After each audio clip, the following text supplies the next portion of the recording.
This is our fifth out of the six sessions, and this is specifically focused on finding strong schools for students with special needs.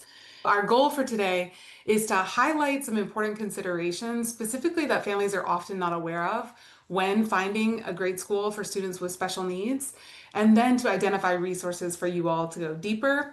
Obviously, this is a huge topic broadly about supporting our students with special needs.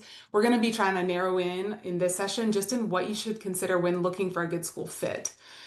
You all may have additional questions beyond what I can answer, but I'll be here to help you find additional resources as needed and share what I know. I'll share more about my background as it relates to this in a moment. So we're going to spend our time today sharing a bit about RYSE, just so you know the perspective that I'm sharing from. I want to give an overview of key lottery dates and then jump right in and really think about different school types, so charter, magnet, and traditional schools, and what are implications for families who are looking for a school for a child with special needs.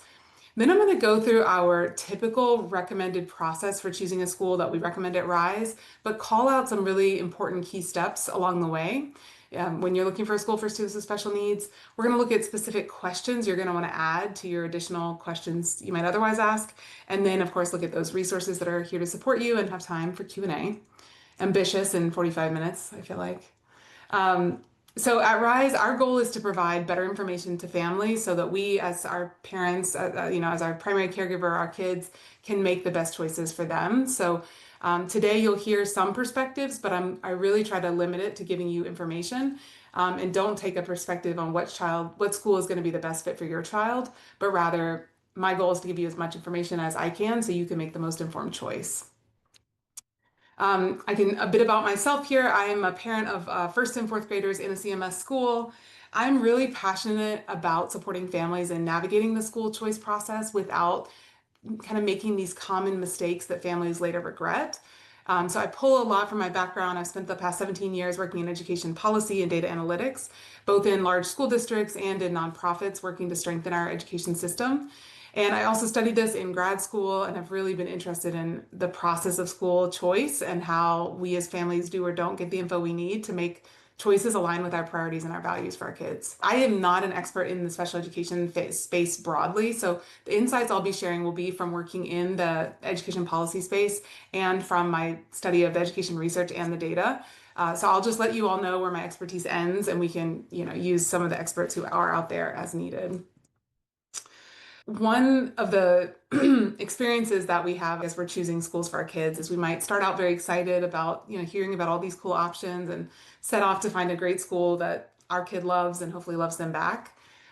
We know along the way that it gets more complicated than we might have first thought it should be. RYSE is really interested in supporting families when it gets complicated, when you realize there's no place to find a complete list of schools and we are expected somehow to just Google and use the incomplete list that's in the school choice portal, when we are getting mixed information about these ratings, whether they're helpful or not, we're hearing these are good schools or not good schools. At RYSE, we're really trying to help families clarify your options. And we do that through these sessions, these Insight Bites, but also through our RYSE Explorer platform, which I'll show you more about in a minute. And we also want you to feel confident that you're accessing reliable information. So we also provide that in the RYSE Explorer and in our RYSE Live workshops, which I'm going to tell you more about later on. The RYSE Live workshops are an important part. You won't get all the content we really want you to have today, so I definitely recommend you check those out if you are interested. I'll tell you more about it as we go. All right. Some of the perspectives that RYSE brings is we are trying to interrupt the myth of the so-called good school and the bad schools that are out there. It often comes to us in the idea of like these top 10 lists or the best school in the city or the area or the state. One, because we tend to find that these are very inaccurate.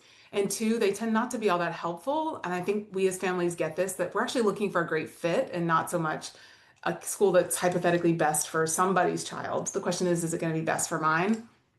And so at RYSE, you'll hear us talk more about finding a great fit for your individual child and for your whole family, acknowledging that within a family, kids often have different needs, so it might even be different schools at different times. We're focused on avoiding common missteps, and then also we are primarily focused on public schools for two reasons.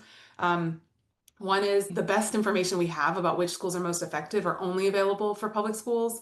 We do, however, know that private schools can fill needs where public schools can't at times, especially for students with special needs. So we appreciate everybody's choice as it comes to school, but our support in the private sector kind of ends at when we can give you questions to ask and an overview of what the research says. And from there, we hope you can navigate those options. But our focus in providing information is really around public schools. Okay, so with that, let's look at the lottery dates for the CMS Magnet Lottery. So most of you know that we're currently in the CMS Magnet Lottery choice window right now. This only applies to magnet schools. It does not apply to charter schools. It does not apply to your traditional or zone schools. So if you're interested in a charter school, you'll have to go directly to their website to get more information. But I do want to just make sure that you know some dates in case this is the kind of phase where you're learning about what's happening. If your child, the first step is to enroll your child in CMS if they're not already enrolled. So that would apply to kindergarten students, students coming from another district, students who've been attending a charter school, all need to be enrolled in CMS and get a student ID number. If your child's already enrolled in a CMS school, you already have that student ID, you're set.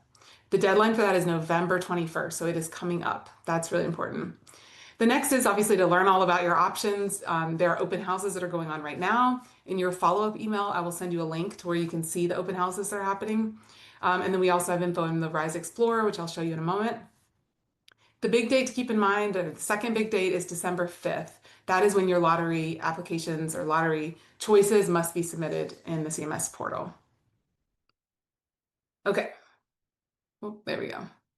All right, now let's look at the different types of schools that are available and the implications when you're looking for a student with special needs. And I'm actually going to start by acknowledging that when we're talking about students with special needs, which is sometimes a group that's called the exceptional children, it could be students with disabilities, you'll hear different things in different spaces.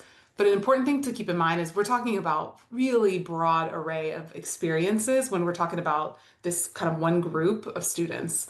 It does include students who have IEPs or individualized education plans, which is a plan you'll get as you go through the process of accessing special needs services.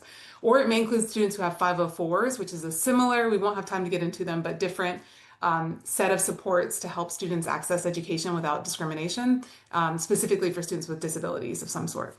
So I want to give us a glimpse just to remind us of the vast array of experiences your child you may be thinking about for your child, but when we talk about this, it's a very big group. So it can include kids with chronic health conditions, speech or language impairments, hearing or visual impairments, anxiety or depression if it has a significant impact on their day-to-day life. Orthopedic impairments, this may include a child who's in a wheelchair but doesn't have any other disabilities, emotional disturbances, learning disabilities, autism in particular, and many, many more. So we're going to speak with a broad brush here, but know that we're talking about a lot of really different experiences for kids. Okay, so with that in mind, let's look at the different types of school options that are available to you, and there are some really important implications for students with special needs. So broadly, your options for educating your child in North Carolina, there are three big buckets. One there is you can homeschool your child, so there's a homeschooling pathway, which I assume most of you have a sense. This is where you take on the responsibility for ensuring that your child is educated. Happy to share more about that in another space, but I'll leave it there. We then also have private schools. So this can include parochial schools, independent schools, college prep schools. It can include schools that are specifically for students with disabilities. So there are schools that focus on supporting students with autism. There is just a huge array of different private schools.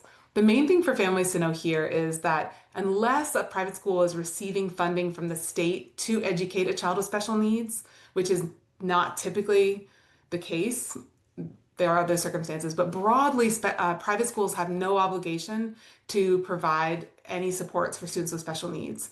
So when you're looking at private school options, you can ask the school about what resources might be available, but keep in mind that they may not be provided during the school day. They may not be provided at the school site. They're often going to be at your own expense.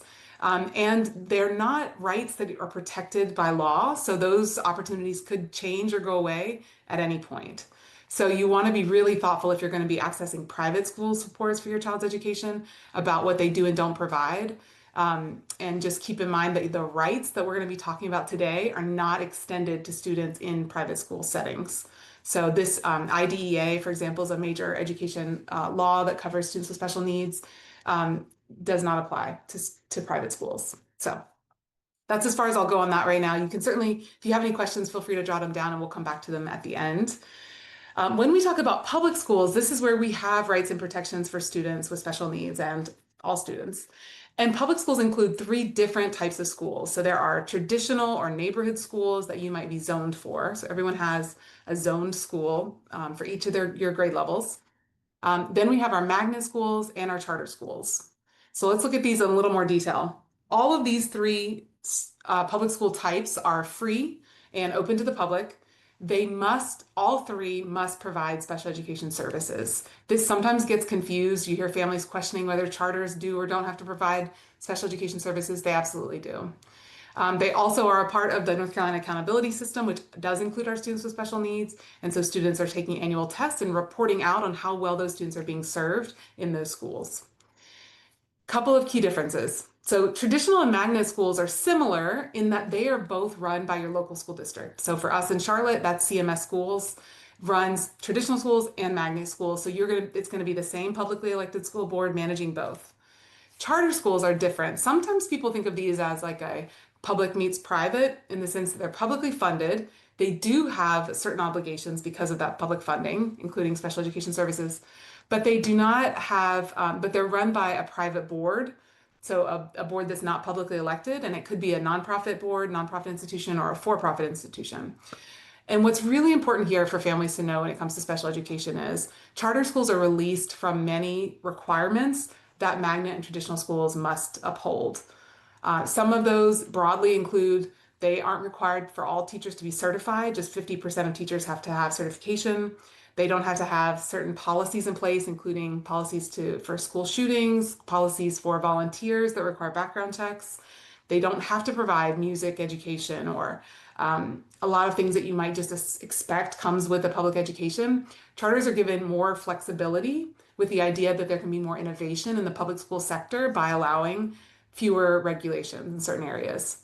So what this ultimately means for families is when you're looking at traditional and magnet schools, you don't necessarily need to think about whether these schools are financially stable. You might look at our school board and consider whether they're overall doing a good job of managing our school district and decide if their views and perspectives and policies align with your family's values or not. But it's highly unlikely to impossible for CMS schools to go financially insolvent tomorrow and close your child's traditional or magnet school. With charter schools, that is not the case. Charter schools do, in fact, have surprise closures every year in May and June. You'll hear about a charter school that's closed, and families don't have a school necessarily lined up for themselves for the fall. So when you're thinking about charter schools, you want to check all your assumptions. You want to look at the programming they offer and see if that aligns with your values and your child's interests and needs. You want to look at how effectively they implement that program. Both of those are true for all traditional magnet and charters. But for charters, there's one more, which is you've got to check the management, operations, and finances to see if this school is well managed and well run, in addition to whether you like the programming and feel that they implement it effectively. You've got to figure out whether the school is well managed. Okay, the other important aspect, so that's kind of general. And I want to tell you too, there's the very first session we did in the RYSE Insight Bites, which is recorded. You'll receive a link to all the recordings in the follow-up email, is specifically about the differences between these school types. So I go into more detail about important things to know. But the other part I want to call out is specific for special education students.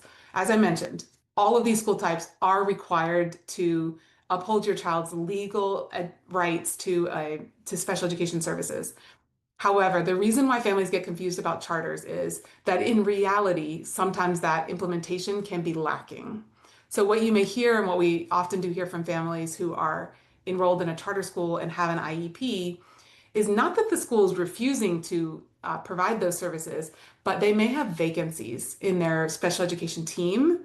And when they don't have a large school district staff to support them and fill in those gaps, students' services can go unfulfilled. That is a problem. You do have legal rights, so you could pursue that legally in some cases. But nonetheless, if you don't want to go down that path, your child may not be getting your services that they are entitled to in those instances. So, and I'll add, you'll see this will come up when we talk about questions to ask. If you're considering a charter school, you want to ask the school what the staffing is like for their special education team, if they've had any vacancies, and how they meet students, provide services to students when a position is vacant. And then you want to ask families about their experience and specifically, have there been vacancies on the special education team? Have there been periods of time in which your child has gone without the services they're entitled to for any reason at that school? This is a bigger issue that we see in charters than and less so in traditional and magnet schools. So it's something that's really important to keep in mind. Okay, now, I'm going to go through our recommended process for families kind of quickly in this setting. We go through this in more detail and we look at the research behind it in the RYSE Live workshop. So if you're interested in going through this in more detail, please join us for a RYSE Live session. But I'm going to go through this and I'm going to call out specific things you're going to want to do additionally if you're looking for a strong school for your student with special needs. So we always suggest families start with identifying their priorities rather than some sense of what are good schools or bad schools. What are you looking for your child?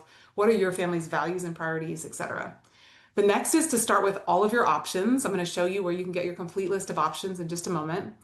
And then take that complete list of options and narrow down to a core list that you can really look into more intensely. You'll see as we look at our options, you probably have over 100 public school options available in grades K to 12. And so that's an unrealistic number to consider. So we're going to get it down to a manageable list and then look in more detail. Now, when you're looking in more detail for a student with special needs, you're going to want to consider the measure that we recommend, which is student growth. And you're going to want to look at it for all students, but also for students with special needs. And I'm going to show you how to do that. So let's jump over to our tool. So you have access to this today. It's called RYSE Explorer. This is the tool we created specifically to give families better information so you can make better, more informed choices. If you put in your email, you can get free access to just see the basic information. And all right. So I want to show you a couple of things and how you can use this specifically in your search for a student with special needs. Okay, let me just check. All right, great. So two things. One, the Explorer includes all public schools in the state of North Carolina. This includes traditional schools, magnet schools, and charter schools. If you sign up for your RYSE My List, you put in your home address and you'll get a list that's specific to your family. So my family is eligible for 122 magnet, charter, and traditional schools within 30 miles of my house. Here's the important thing that I want you to know is with this list, you can answer questions like, let's say, let's say I'm looking for a school for kindergartner. And even though I do love my children, I do not love them enough to drive to Monroe. So I'm going to say I'm only going to look for schools within 10 miles of my home. This narrows it down to 50 schools for my family. Okay. So now I'm going to zoom in on the list here. And over here, we're going to have what we call academic growth. Now, regrettably, I'm not going to have time to tell you why you should absolutely only look at academic growth as an indicator of school effectiveness, and you should completely disregard the school ratings that you find on other sites. That is exactly what we cover in depth in RYSE Live. I really want families to know that it's the number one way families get misled. So join us for a RYSE Live workshop. I'll tell you more about this measure, how it's calculated, answer common questions, and why you should really care about this at least somewhat in your choice process. But for now, you'll just have to trust me. So you can see the overall academic growth for students is listed here. But now you can go in and add for a particular student group their results, and it will move to the top all the schools that have the highest growth for that student group. So you can see right now, Tuckasegee Elementary has the highest growth for all students who live at my address, I guess. If I go in here, I can put students with disabilities, and it will add the growth results for students with special needs on the right-hand side, and then move the schools that are the most effective at supporting those students academically to the top. So now this answers the question, which of the schools that I'm eligible for within 10 miles for my kindergarten student is best serving students with special needs, as we can see here in the growth measure. So this gives you a chance to go through and look in more detail at these schools and see if they're of interest to your family. You can click in and see a little bit more about how they're doing in math versus reading, and then you can look across all student groups and see how they're doing with different students with different identity markers or different experiences. We use this information not to tell us whether schools are good or bad, but as a starting point for asking questions. So I'm happy to talk more about how you can use this to ask great questions about, for this school, what have you all done differently at Tuckasegee Elementary? Because I see 3 years ago, students were falling behind their peers and now they're making progress. What's changed? That's incredible. Like, I want to hear about that as a parent before I put my child in that school. Okay, that's a resource that's available to you. I want you to know that exists. And I highly recommend you look at not just the results for all students, not these ratings, but specifically academic growth and for students with special needs.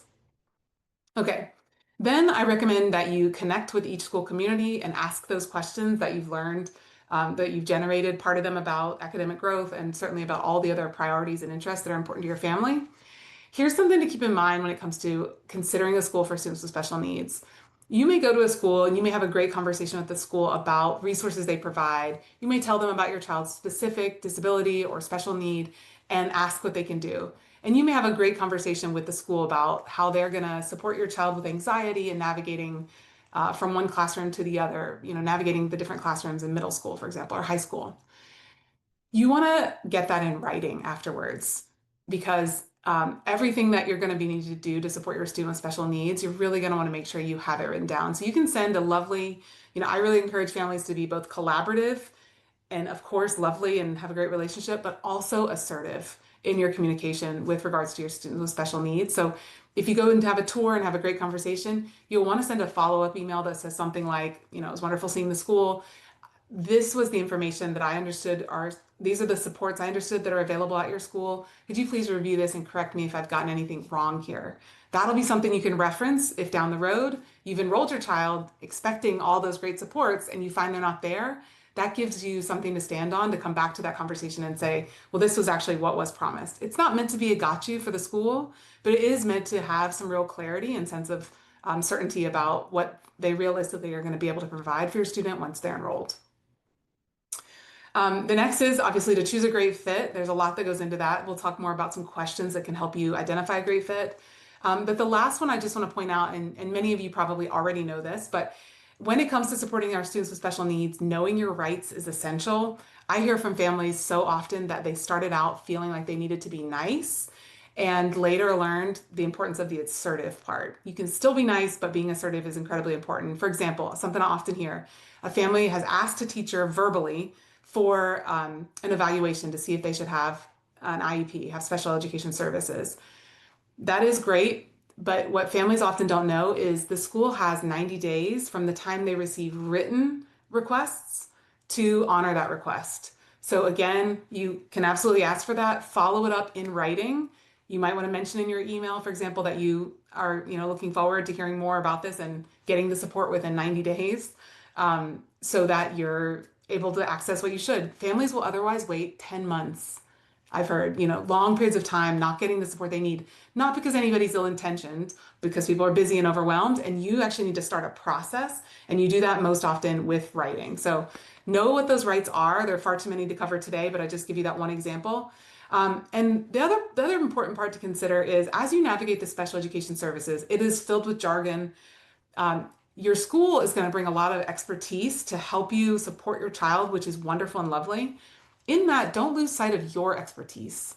So one example of this that feels important to mention is the word inclusion moves from being a thing that we value and want for our kids to experience to a technical term that has a lot of weight and meaning in the special education space, which is great and can help us navigate all the different options for our students.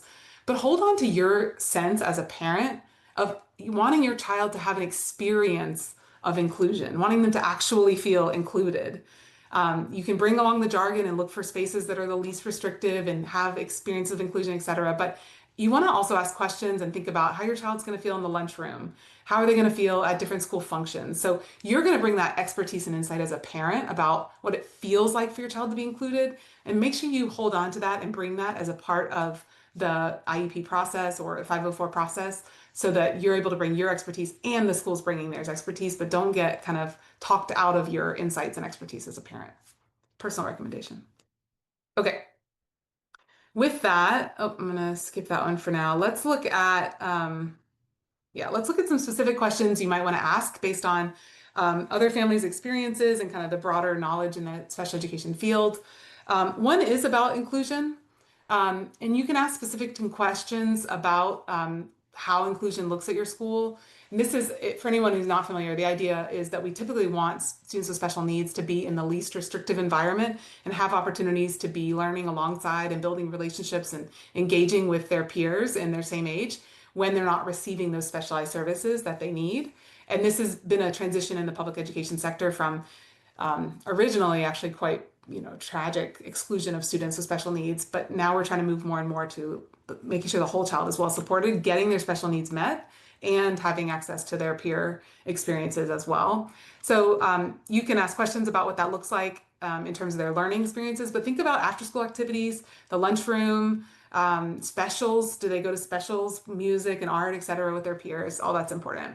You then also want to ask other parents and see if their child is experiencing inclusion, feels included, feels they belong in the school, to get a sense of what that looks and feels like for your child. Another important one, and this one is especially important for charters, but is important to ask at all schools, is about the staffing. Are there special education coordinators? Are they there every single day or just a few days a week? Is there an inclusion specialist? Who is managing all this? What is their caseload? And also about vacancies. Again, that's mostly important for charters, but you can ask that to all schools. And then also asking families, how do they feel about how they're getting their services, when, how consistently they're getting the services that they're meant to get. Really important to ask a current family what they're learning. Another area that may or may not be relevant to your family, but you might want to think about how the school approaches supporting positive behaviors. They should have a plan for all students in the school. This does not specifically apply to students with special needs, but knowing your child, you might know that certain types of strategies and supports are going to be more or less beneficial, particularly if your child has had challenges in the past with being in a standard classroom with the behavior policies. You want to ask for more details and also ask how they're going to be communicating with you about this. How are they going to be bringing you along as a partner in this process? And then, of course, thinking about your child's specific special need, you can ask them, have you had children with this specific special need enrolled in the school recently? How common is this, or how many students are enrolled with this service currently? And then also asking about if your child's getting specific therapeutic supports, how often is someone there all the time? If your child needs a nurse on staff, you want to understand better about their nursing supports as well. Okay, so those are some specific questions you might want to ask. While we're considering different school options, I did want to just call out, there are 2 specific schools in CMS that are for students with special needs. There is Charlotte-Mecklenburg Academy, which is exclusively for students with behavioral or emotional needs who are identified as having an IEP, who have disabilities. So they're really providing a very structured environment with a lot of positive behavior interventions and supports. Along with academics, students may go into the school and stay. They may go in for a period of time and come out and go back to their other school that they were attending before. That is a resource that is available. And then Metro School serves students with significant cognitive disabilities, potentially in addition to physical disabilities. They provide a unique curriculum called NC Extend, modified physical activity, including their own swimming pool, which I think is wonderful. Therapeutic supports on site, etc. So those are 2 additional resources that are available. You would learn more about those through the IEP process, of course. Okay. Now I'm going to share a couple of resources that are available to support you. One, we have a guide that we suggest families look at as you're considering questions to ask. It's based on general, questions you might want to ask, but specific questions for private schools, charter schools, magnet schools, etc. So we'll send that to you afterwards. There are also the RYSE Live workshops, which I mentioned. I'm actually going to go back to the overview just so you'll know that these exist for you. In the RYSE Live workshops, we cover important questions, which one that's really fired me up lately is the school that was most recently named the #1 elementary school in all of North Carolina is a school that I would issue a word of caution, or at least want you to have some specific information about, because students in the school are actually falling behind academically. Most families do not know this. This is how we get misled. And so we go into that. We also look at whether CMS is a strong district. What do we see when we look at the district overall? We talk about specific info that's misleading and what you can use instead. And we look at what the research suggests matters most when we're looking at a school option for our child. So check that out if it's a resource. We go through the story of Ava's family, which encapsulates the experience of the more than 200 families that we worked with, and where we like a very, very common story of how they did their absolute best and still ended up disappointed in their school option. So try to bring this to life so you all don't have to learn the hard way. So just want to put that plug out there as being available to you. And we also have the RYSE Explorer, which I just mentioned. We are available for one-on-one support if ever that's helpful to you. Okay, apologies now. There we go. Okay, great. And we have our final RYSE Insight Bites session on Thursday, which is for students who are advanced or gifted learners. Obviously, our students with special needs can be what they often call twice exceptional, which is have special needs and be advanced or gifted academically. So you're welcome to join us for that. All of these are recorded, and you'll get all of the ones up until now in your follow-up email. But we'd love to see you at those. So with that, I'll say thank you. 7 minutes over. You have my contact info. Don't hesitate to reach out, and I will now open it up for questions.